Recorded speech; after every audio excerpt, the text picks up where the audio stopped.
Assalamualaikum warahmatullahi wabarakatuh. Pada kesempatan kali ini kita akan membahas mengenai sub materi di mata kuliah manajemen perpajakan mengenai pengantar manajemen perpajakan. Kita akan membahas apa itu konsep manajemen perpajakan dan mengapa manajemen perpajakan itu penting dipahami.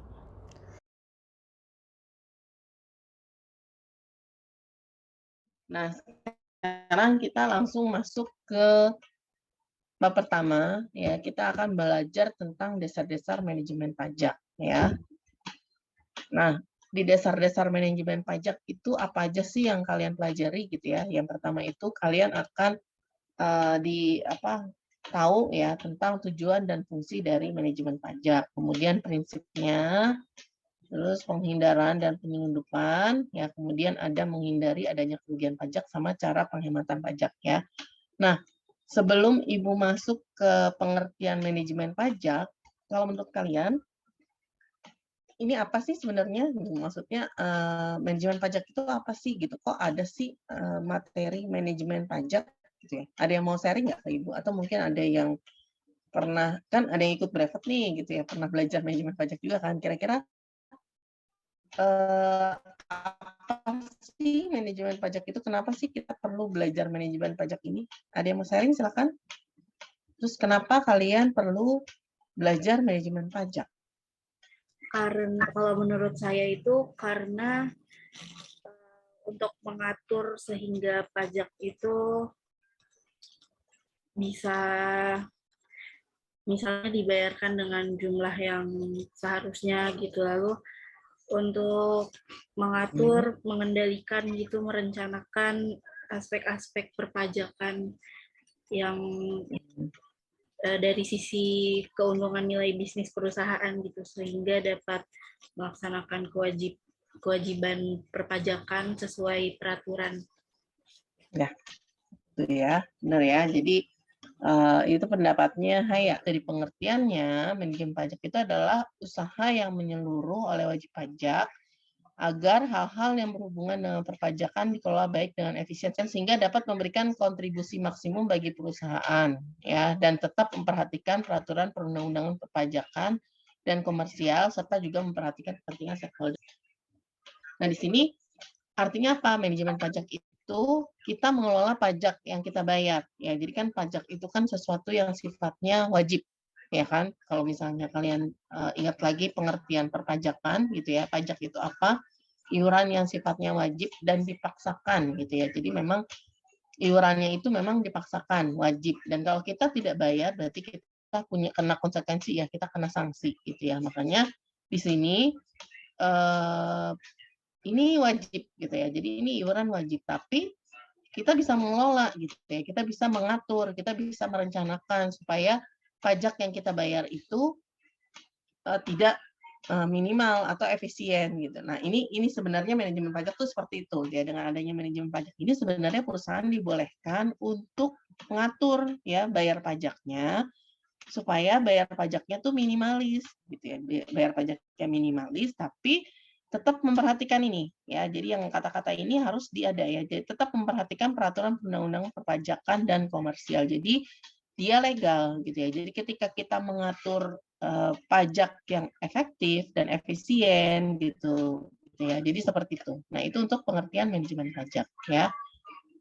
Nah, fungsinya apa? Ya, jadi di sini fungsi manajemen pajak itu seperti kita tahu ya, manajemen itu ya, manajemen kan tadi dia ada POAK ya, planning, organizing, actuating sama controlling. Nah, berarti manajemen pajak itu kita bisa melakukan tax planning ya. Jadi ada perencanaan pajak. Jadi kita bisa merencanakan nih gitu ya. Jadi kita bisa, jadi kan di sini kita bisa yang paling gampang contohnya ya ini paling sering ya, Natura lah paling gampang, Natura ya. Jadi Natura itu di pajak penghasilan kan ada ya. Nah, Natura itu dia itu sebenarnya bisa jadi beban perusahaan ya. Jadi Natura itu kan sebenarnya kewajiban perusahaan untuk karyawan ya. Nah, Natura itu bisa memberatkan si karyawan kalau dia bentuknya dalam bentuk uang ya. Jadi kalau dalam bentuk uang itu ya, jadi kayak misalnya kita dapat uang makan gitu ya. Misalnya nanti kalau kalian kerja, kalian dapat uang makan gitu ya.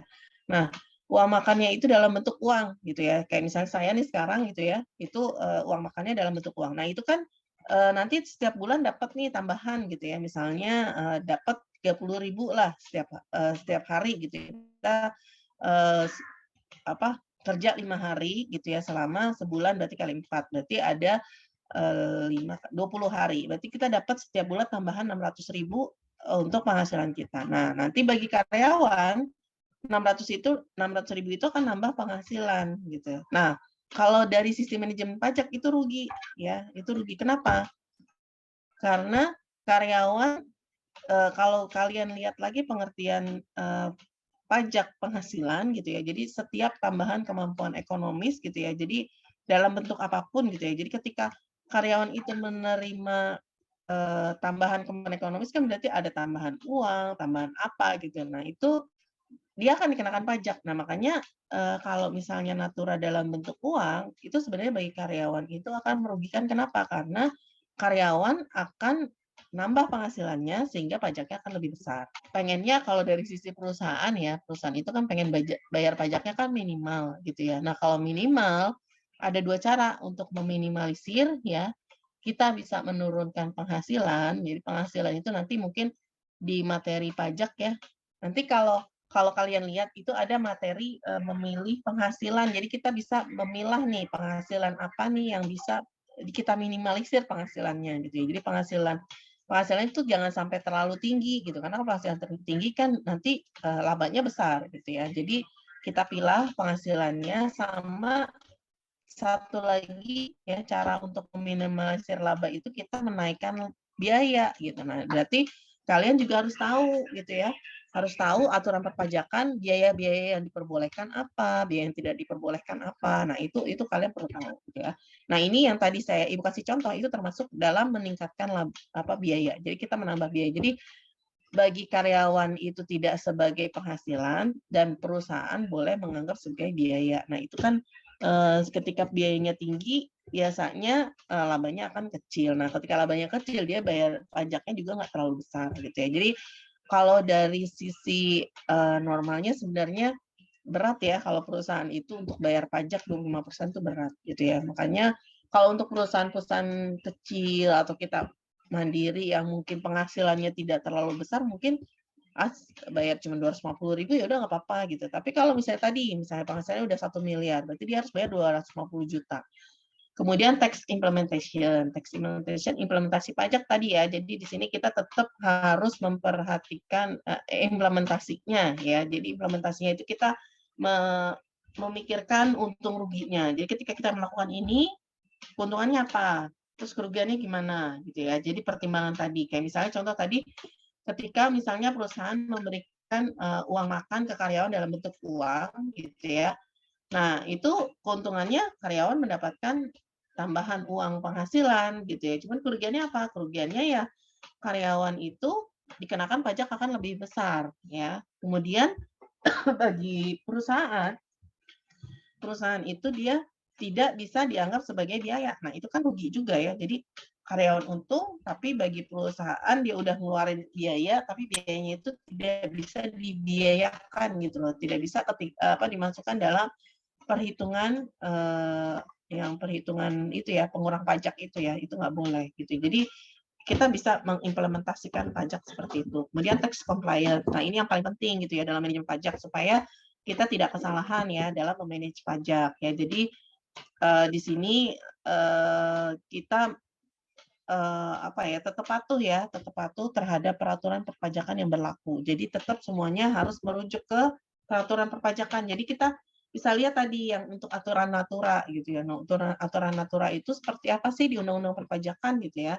Nah, ternyata aturannya tuh kayak gini. Nah, berarti kita mensiasatinya gimana nih supaya bisa ya win-win solution kayak tadi ya. Contohnya jadi karyawan tetap dapat fasilitasnya dan perusahaan juga bisa menganggap sebagai biaya. Nah, itu kan sama-sama enak ya antara karyawan dengan perusahaan. Jadi tetap itu diperbolehkan dan di perpajakan juga diperbolehkan ya, di peraturan itu ada. Kemudian ada tax matter. Jadi ada beberapa tujuan lain ya. Jadi untuk manajemen pajak itu tujuan lainnya tadi kayak contohnya paling gampang tadi ya. Jadi kita bisa bukan merencanakan juga sih. Jadi kayak misalnya tadi mengatur gitu loh, mengatur gitu ya. Jadi kayak misalnya eh, yang kita bayar pajaknya harusnya berapa, tapi kita tidak bayar, kita masukkan utang pajak. Jadi kayak gitu ya. Jadi seperti itu untuk fungsi manajemen pajak ya.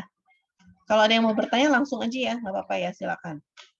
Kemudian sekarang tujuannya apa ya? Tujuannya pertama adalah meminimalisir beban atau biaya pajak. Kemudian memaksimalisasi laba setelah profit ya. Jadi di sini kita bisa memaksimalkan laba setelah profit gitu ya.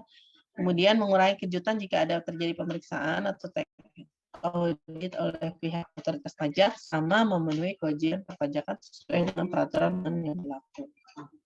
Nah, selanjutnya prinsip manajemen pajak ada transparansi, akuntabilitas, fairness, responsibilitas sama responsif. Nah, ini kayaknya Ibu nggak perlu bahas lagi ya, ini kayaknya kalian udah tahu.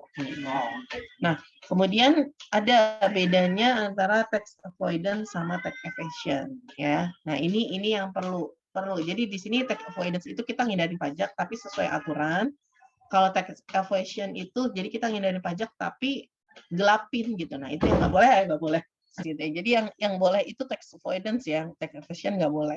Nah, tax avoidance misalnya ini yang nanti kita pelajari nih masing-masing ya. Jadi misalnya pemilihan untuk usaha, kemudian kita mendirikan usaha dalam satu jalur usaha, terus kita menyebar penghasilan ke beberapa periode tahun. Nah, ini sebagai salah satu strategi ya. Jadi sebenarnya kalau manajemen pajak itu lebih ke strategi ya. Strategi meminimalisir pajak itu gimana sih gitu ya. Terus pemanfaatan insentif. Nah, ini biasanya pemerintah itu suka ada insentif. Nah, kita harus bisa manfaatin. Kemudian pemilihan metode balas jasa pada karyawan. Nah, tadi mungkin contoh yang saya sebutkan itu termasuk pemilihan metode balas jasa pada karyawan. Ya. Kemudian selanjutnya tax evasion. Nah, yang nggak boleh ini tax evasion ya. Penggelapan. Ya. Nah, penggelapan ini paling banyak nih ya prakteknya itu pertama misalnya ada pembukuan berganda atau double bookkeeping ya, kemudian ada cek kosong, faktur pajak fiktif ya, kemudian tidak mengisi SPK dengan benar, tidak menyetorkan pajak yang telah dipotong. Nah, ini banyak ya kasus-kasus penggelapan pajak gitu ya. Kemudian tax saving ya. Jadi ini ada istilah lagi namanya tax saving. Tax saving itu kita mengefisiensi beban pajak dengan cara wajib pajak menghindarkan diri dari perbuatan-perbuatan yang menimbulkan hutang pajak. Ya, jadi di sini kita melakukan namanya tax saving ya. Kita mengefisienkan pembayaran pajak kita ya. Kemudian kerugian pajak ya. Kerugian pajak itu disebabkan karena adanya perundangan pajak ya. Jadi di sini perundangan itu ternyata bisa menyebabkan kerugian ya, kerugian pajak ya. Nah, kemudian yang kedua karena aparat pajak ya. Di sini kan udah ada peraturan ya, berarti aparat pajak sebagai pelaksana ya mau nggak mau gitu ya. Kemudian kerugiannya itu karena wajib pajak itu sendiri ya. Di sini kan misalnya karena wajib pajaknya nggak paham ya tentang bagaimana manage pajak gitu, dan akhirnya dia ya kayak tadi ya contohnya yang paling gampang itu ya ketika saya bantu itu kan saya pikir cuman 200.000 atau 300.000 lebih bayar ya nggak apa-apa kali ya, ternyata malah ngerepotin dia gitu ya. Jadi ternyata dia malah dipanggil oleh Kanwil baik pihak DJP terus untuk klarifikasi gitu. Terus udah gitu ditunjukin bukti-bukti baru yang ternyata dia belum bayar gitu. Nah, itu malah repot jadinya gitu ya. Kadang-kadang kesalahan kita itu malah menyebabkan kita rugi ya. Kemudian penerapan manajemen berkaitan dengan masalah pajak melalui proses perencanaan. Ini teks ya. Jadi ini lebih ke tadi ya, prinsip manajemen pajak ya. Jadi di sini tujuannya adalah meminimalisasi beban pajak dengan tidak melanggar ketentuan yang berlaku dapat dikatakan sebagai manajemen. Ini istilah lain untuk manajemen pajak ya. Sampai sini kira-kira ada yang mau ditanyakan? Ada yang kurang jelas? Silakan. Belum, Bu. Belum ya. Berarti itu untuk manajemen pajak ya, untuk dasar-dasarnya. Demikian penjelasan dari materi konsep dasar manajemen perpajakan. Semoga bermanfaat.